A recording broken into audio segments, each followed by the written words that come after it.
Thank you for tuning in for another episode of Forgotten Gear Restorations. We are duking it out with a 96 Hot Rod DeVille 410. Magnificent amps. Magnificent amps indeed. But we need to take the circuit boards out of this one, flip them around, and address some of the major issues affecting this amp currently. And then the major issues that affect the family as a whole, all the Hot Rod series amps. So, once again, thanks for tuning in. Don't forget to like, subscribe, share, and all that stuff. Your support really makes a difference. All right, now this is a Hot Rod DeVille. So, I was in the midst of a restoration, and we decided to move forward with a cap job. So this thing has to come out because these are sturdier cables. I'm not risking anything by being gentle. When you do these, this is very labor intensive. This is the negative feedback wire. These are very labor intensive. What I had noticed during preliminary testing was that I'm only getting signal swing on one of the power tubes. I had an idea of what was going on, and I just confirmed my suspicion, and that is that R58, one of the plate loads for the phase inverter, is essentially open. It's no longer passing a signal. R57 is fine. I'm going to replace these two guys, however, with higher quality resistors. I'm going to replace these coupling caps. I'm going to do the screen grid resistors. I'm going to move them up to 1K, put them on the opposite side of the board for better heat dissipation.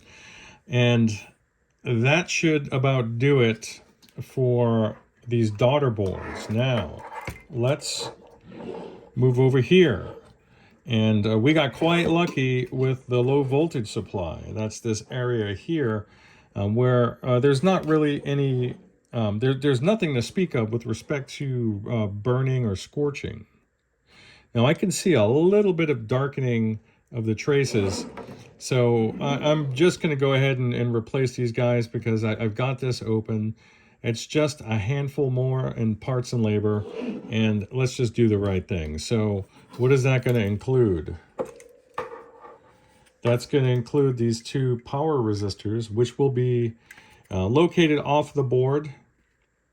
I'm going to do everything I can do to get some increased lead length. So I'm going to use, I have a tool that's going to create sort of a self standoff situation. That'll give us some additional heat dissipation before it runs into those traces. I'm also going to replace these two, actually they were off the board already, so I may keep these diodes in place because there's already a bit of an air gap there. I wasn't really expecting to see that, but if it's not enough margin for my comfort, I'm going to end up replacing those two guys as well. And obviously we'll go through these caps here. I like the dropper resistor over on this side of the board for the foot switch supply, and then that's about it. So we'll get her put back together. I'm expecting the caps to come in so I can complete that twin reverb, and that'll allow me to unlock the completion on this amp as well. And then that'll be that. So hopefully I'll see those guys come in. I have a pretty big tube order and cap order coming in hopefully today or tomorrow at the latest. This particular amp was put together in the 26th week of 1996, so it's just well due for some love and service here. So I'm going to get busy. All right, look at CR4 there. That's an anti-flyback diode on the plates, and the one that came with the amp was damaged. It was open in both directions, so we're going to replace that as well with this little guy.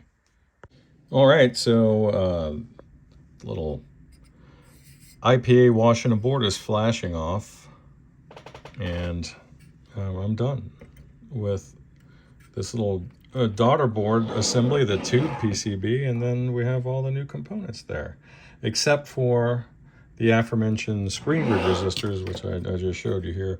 This side will actually be facing the air. Heat rises these guys, this is the ceiling.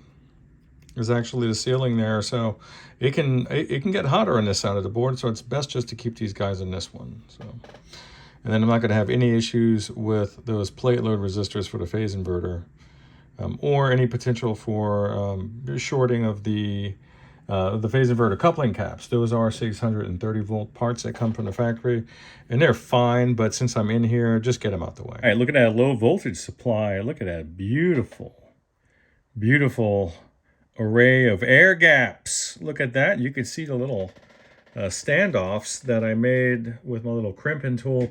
I didn't get to show you guys that, but this is a fantastic tool.